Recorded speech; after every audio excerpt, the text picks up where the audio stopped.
Now what you can see here is that she's having that foot again in front of the face.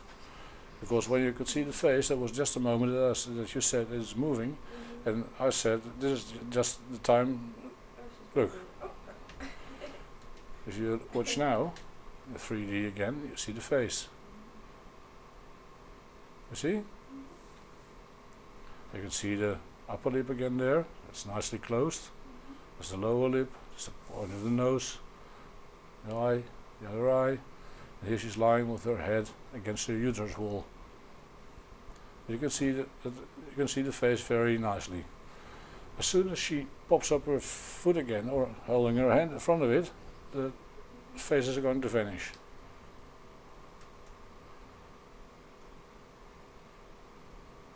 Well, now you saw her turning her face a little bit.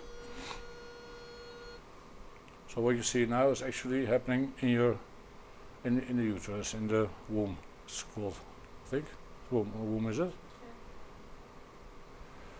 Yeah. Here she's opening the mouth a little bit, just drinking small amounts of amniotic fluid.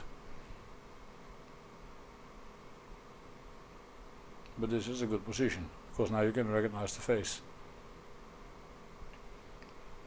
What you see running in front of here, the little line, is a small part of the umbilical cord. It's just in front of the face.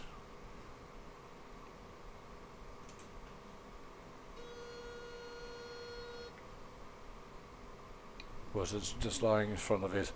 But now at least she's not having her feet or hands before it, because when I looked at the first time, the foot was in front of the face, and there was also a hand in front of it, and it's impossible to see the face. But now at least we've seen the face nicely.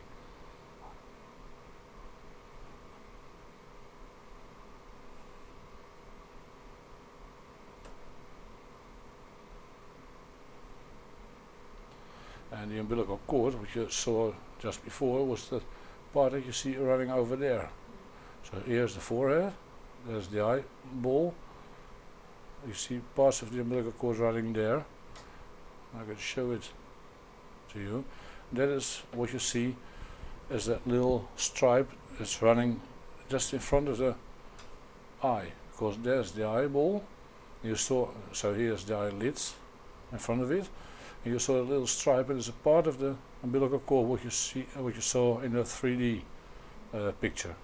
So you see the vessels in the umbilical cord. And because of the umbilical cord is just in front of the face, that was why that little stripe was in front of the face.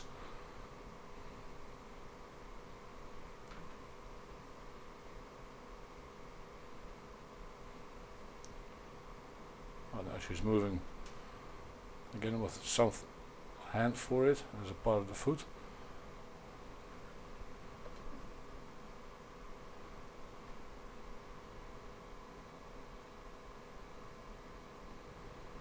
You see, as soon as the hand and the foot combines with the head, you don't see the face behind it anymore, because the computer measures everything together. So the computer says, well, I measure everything correct, but there's a head in front of it and a foot, so you can't see behind it. But because what you see is an actual 3D picture, and if I put my foot before my face and my hand, you don't see my eyes as well. So I'm going to do some other things and wait until she's, because I'm still convinced that it would be she. We do some measurements to see if the child is growing according to the growing lines. What you see here is again the I explained it last time, probably the boiled egg, what you chop off the head. What I'm going to do now is to measure it again, so you can see if it's growing according to the time you should have the baby, and this corresponds with a child from about 30 weeks, 29 weeks, 6 days. So it's a little bit in advance. Well, it's no problem at all, because you see here 29 weeks, 6 days, plus or minus 16 days, but the estimated delivery date is 9 October now. So it's growing a little bit faster than average.